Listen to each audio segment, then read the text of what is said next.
आहे ते आपल्या गावोगावच्या लोकांपर्यंत पोहोचले नसते ना कदाचित.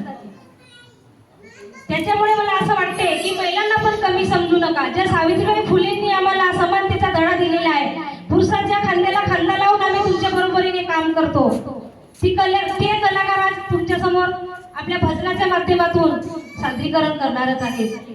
आमच्याकडे आता माझ्यासोबतची टीम आलेली आहे. मला गर्वाने सांगूसा वाटते की ती जी टीम आलेली आहे, आम्ही आता एक 7 महिला आलेला आहोत, पण आमच्याकडे 16 महिलांचा एक गट आहे आणि आम्ही पुरुषांबरोबरच महिला मासेमारी करतो पाण्यामध्ये उतरून. आम्हाला पण हसायचं. त्या म्हणजे स्वतः जेव्हा त्यांना माहिती नव्हतं की मासे कसे पकडायचे, मासेमारी विक्री कशी करायची, हे तुमच्याकडच्याच बुजुर्ग लोकांकडून आम्ही शिकलो. आणि मत्स्य बीज पालनासाठी आम्ही एक टाकी आणि पेनके बांबूके तलावामध्ये तयार केला आणि मत्स्य बीज पालन आम्ही स्वतः महिलांनी तयार केलं. आणि बोरटोला या गावामध्ये, माझ्या जवळच्याच गावामध्ये बोरटोला गाव आहे, त्या बोरटोला गावामध्ये पण एक 16 महिलांचा आम्ही गट तयार केलेला आहे आणि त्या 16 महिला स्वतःच पाण्यामध्ये उतरून मासेमारी करतात. किती शोकांतिक आहे. आपण म्हणतो की महिला काहीच करू शकत नाही, महिलांना काहीच अक्कल नाही आहे, असंच आहे. पण आज जो आरक्षणाचा मुद्दा आहे ना, मला वाटतं की प्रत्येक गावागावामध्ये त्याच नेऊ शकतात, त्याच नेतील. आणि आमच्या गोंदिया जिल्ह्यामध्ये पण आम्ही ज्या आता समितीच्या माध्यमातून गावागावामध्ये समित्या स्थापन केलेल्या आहेत, त्या प्रत्येक समितीमध्ये महिला आहेत. प्रत्येक समित्यांमध्ये 4-4, 5-5 महिला आहेत आणि महिलांच्याच माध्यमातून ही माहिती, जी जनजागृती आपल्या समाजाला जनजागृत करायचं आहे, ते सगळं महिलाच घेऊन चाललेले आहे. आम्ही पण परवाच्या दिवशी आपल्या समाज बांधवांची बैठक घेतली आणि 15 लोकांचा एक म्हणजे समिती स्थापन केली आणि त्या समितीच्या माध्यमातून आता जी आपल्याला लोकसहभागातून जी वर्गणी गोळा करायची आहे आपल्या समाजाच्या हितासाठी, कोण काय करणार वारंवार. मनोज सरांकडे किती पैसा आहे, किती जाते आपल्यासाठी खर्च करतील. मकरे सर ठीक आहे, आपल्या गोंदिया आणि भंडारा जिल्ह्यातील काही मोजके लोक नोकरीवर आहेत, आपण तर सगळे असेच आहोत वनमजुरी करणार. पण त्यांनाच का गरज पडली असेल की आपल्या समाजाला पुढे न्यावं किंवा समाजावर एवढा अन्याय झाला, अत्याचार झाला, आपण कुणाचे तरी भांडे घासत राहिलो, आजपर्यंत गुलामगिरीमध्ये राहिलो. मग यांनाच का वाटलं असेल, यांनीच का अभ्यास केला असेल, का बरं ते पुरावे सोडले असतील त्यांनी. जेव्हा त्यांनी अभ्यास केला त्यांना लक्षात आलं की आज जर आपण हे केलेलं नाही, आज आपण उठाव घेतला नाही, तर उद्या आमच्या पुढच्या पिढीला याचं काही राहणार नाही, उचलून फेकून देतील आमच्या समाजाला. म्हणून गोंदिया आणि भंडारा जिल्ह्यातील सर्व समाज बांधव तसेच आपले जे विचारवंत लोक आहेत, त्यांनी हा एवढा मोठा सहभाग घेतला, एवढा मोठा पाऊल उचलला आणि आपल्या या आरक्षणाच्या मुद्द्याला रेटून धरलेला आहे. बार्टीची टीम तुमच्याकडे पण आली आणि बार्टीची टीम माझ्या गावामध्ये पण आली. माझ्या गावामध्ये पण त्यांनी बऱ्याचशा कुटुंबांचं सर्वेक्षण केलेलं आहे. आता जे तुम्ही म्हटले होते की आपल्याकडे कोणते देव आहेत, आपण कोणत्या देवांची पूजा करतो, हे सगळं त्यांनी आमच्याकडे पण संशोधन केलं. तर माझ्या गावामध्ये भोपे बाबाजी होते, त्यांनी एवढा मोठा थैली चालली, म्हणजे त्यांना पण असा आनंद होत होता की पहिल्यांदा आपल्याकडे कोणीतरी येत आहे आणि आपल्या जातीचं सर्वेक्षण करतायत. आतापर्यंत कुणी आपल्या जातीचा स्पेशल सर्वे केलेला नव्हता. त्यांना पण खूप आनंद वाटला. त्यांनी ते घोडे, वाघदेव, तर ते मरघाट्या असे बरेचसे देव त्यांनी एवढ्या मोठ्या पिशवीमध्ये आणले आणि त्या सरांना दाखवलं. म्हणजे ते कुठंतरी सगळं लपलेलं होतं, ते आता आपल्याला पुन्हा दाखवायचं आहे. बाबासाहेब आंबेडकरांनी तर नोंदवून ठेवलेलं आहे की आपल्याला आरक्षण होतं, मग ते आपल्या ताटातलं जेव काय हिरावलं गेलं आणि ते हिरावणारे कोण होते आणि आपण आज त्यांच्याच बाजूने आहोत. त्याच्यामुळे हे कुठंतरी चित्र बदलण्याची गरज आहे.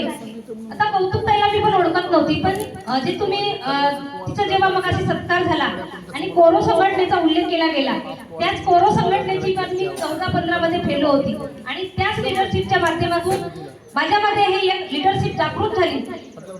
म्हणजे ते मुख्य असं आहे की अशा तरुणींना आणि आमच्यासारख्या युवतींना, युवक आणि युवतींना ते ट्रेनिंग देतात की लीडर कोणाला म्हणायचं आपण, आणि समाजातील जर लीडर तयार करायचा असेल तर कसं लीडर पाहिजे, तर तो स्ट्रॉंग उभा राहणारा पाहिजे, त्याच्यामध्ये हिंमत पाहिजे समोर येऊन बोलण्याची. तिथूनच मी कोरोमधूनच मी थोडी डेव्हलप झाली आणि आज तुमच्या सर्वांसमोर बोलू शकते. आणि नाहीतर जर माझ्यामध्ये जर हिंमत आली नसती तर मी आपल्या समाज बांधवांना किंवा या हातामध्ये माईक घेऊन कधी बोलू शकली नसती. असो. दुसरा आहे अंधश्रद्धेचा आपल्या समाजामध्ये. देव आहे ठीक आहे, आपण त्याची पूजा अर्चना करू, पण अशा काही अंधश्रद्धेमुळे बऱ्याचशा आपल्या समाजातील लोकांचा जीव जातो आणि शेवटी आपण तिकडे देव देव देव देव शब्दावर सिंदूर टाकत राहतो. पण जेवढी श्रद्धा करायची तेवढी श्रद्धा पण करू. आणि जे आपल्याला आज विज्ञानाचं युग आहे, त्या विज्ञानाच्या युगामध्ये आपल्या मुलांना आपल्यामध्ये ही जी अंधश्रद्धा आहे ती थोडी बाहेर काढायची. आपल्याला प्रमाणपत्र तर आपल्याला मिळतीलच, त्याच्यात काही वाद नाही. आतापर्यंत मी जिथं जिथं गेलो मलाही 7-8 पुरस्कार मिळालेले आहेत. मला वाटलं की मला तर पुरस्कार कुठेही मिळतात, मिळालेच आहेत, पण माझ्या महिलांना, माझ्या गावातील महिलांना अशी कुठेही आम्हाला जागा मिळालेली नाही की जिथं आम्हाला स्पेशली आमच्या महिलांना प्रमाणपत्र देतील किंवा त्यांच्या कलेची नोंद होईल. म्हणून आम्हाला जसं कळलं, मी कौतुक ताईला काल रात्री कॉल केली की ताई असं आहे, आम्हाला यायचं आहे, जे बी काही कला असेल आमच्यामध्ये. आता जस्ट आमचा मंडळ तयार झालेला आहे, मी गोंदियाला जाऊन रजिस्ट्रेशन पण केलेलं आहे, पण जे बी काही कला असेल ते आम्हाला दाखवायची आहे. आणि सगळ्या जणी तयार झाल्या, पटकन त्या वलीवर गेलेल्या होत्या. त्यांनी काहीही विचार न करता 300 रुपये गोळा केले, गाडी गेली आणि इथपर्यंत त्या पोहोचल्या. मला असं वाटते की प्रत्येक गावागावातून आपले समाज बांधव या ठिकाणी आलेले आहेत. कलावंत एकाच गावातील नाही, प्रत्येक गावागावातून आलेले. दादा पोवाड्यामध्ये बोलले, सगळं त्यांनी स्टोरी सांगितली, आम्हाला काही वाचण्याची गरज नाही, त्यांनी सगळं आलं त्याच्यामध्ये, डिटेल्स आलं. आपला मुरमुऱ्यांचा व्यवसाय होता, चिवडी मुरमुऱ्यांचा व्यवसाय होता, तो पण तुम्ही सुरू ठेवायला पाहिजे. कारण ते आज बघा ना किती महाग झालेले आहे. जे आपल्या जाती व्यतिरिक्त लोक त्याची विक्री करतात, किती महाग झालेले आहेत. कमळाच्या फुलापासून जे आपण कमळगंधापासून आपण जे गोडफुत्या कंद ते विकत होतो आपण, त्याच्यापासून पण आपला एक रोजगार होता, व्यवसाय होता, ते पण सगळं संपत चाललेले आहे. का तर कारण तलावामध्ये असलेली जैविकताच संपुष्टात आलेली आहे. जिथं तुम्ही मासेमारी करता तिथं पाणी आणि माती या व्यतिरिक्त काहीही उरलेलं नाहीये. कारण शासनाने ते कचरा समजून सगळं काढून फेकलेलं आहे. जे जेव्हा रोजगार हमीचं कामं होतात तेव्हा तलावातील गाळ बाहेर काढला जातो. जे आमचे कंद आहेत त्याच्यामध्ये गोडफुटे असतील, गाद आहे, चौरा आहे, चिला आहे, त्या सर्व वनस्पती आहेत त्या सगळ्या बाहेर काढून फेकल्या जातात. मग तिथं काय होणार आहे? मासोळ्यांना खाद्य कुठलं होणार आहे? काय खातील आपल्या मासोळ्या? मग डायरेक्ट आणला सिपनस राजकाप तेलापैकी टाकला, हे उत्पन्न 200-250 रुपये किलो प्रमाणे आपली मासोळी मग विकते आणि आपला झपाट्याने उत्पन्न वाढतो.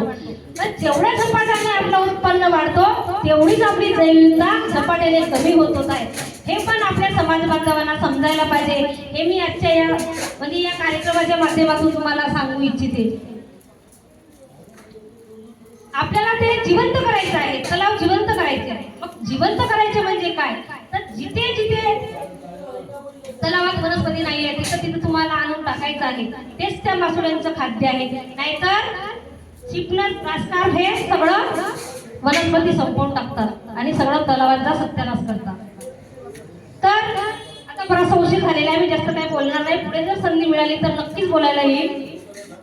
सगळ्यांचं बघावं लागते कारण आता खूप वेळचं तुम्ही सर्व बसलेले आहात. आयोजकांनी या ठिकाणी मला बोलण्याची संधी दिली त्याबद्दल त्यांचं आभार मानते.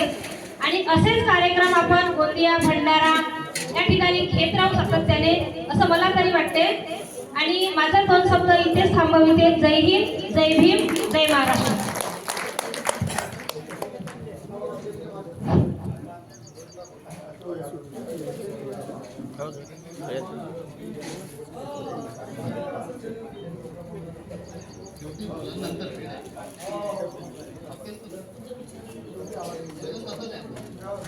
आता सर्वांनी नाश्ता करायचा आहे. जे काही 10-15 मिनिट वेळ वाचवण्याचा प्रयत्न करा, लवकर हे झालं पाहिजे. आणि त्याच्यानंतर मग तुम्ही थोडंसं पुन्हा त्या ह्याच्या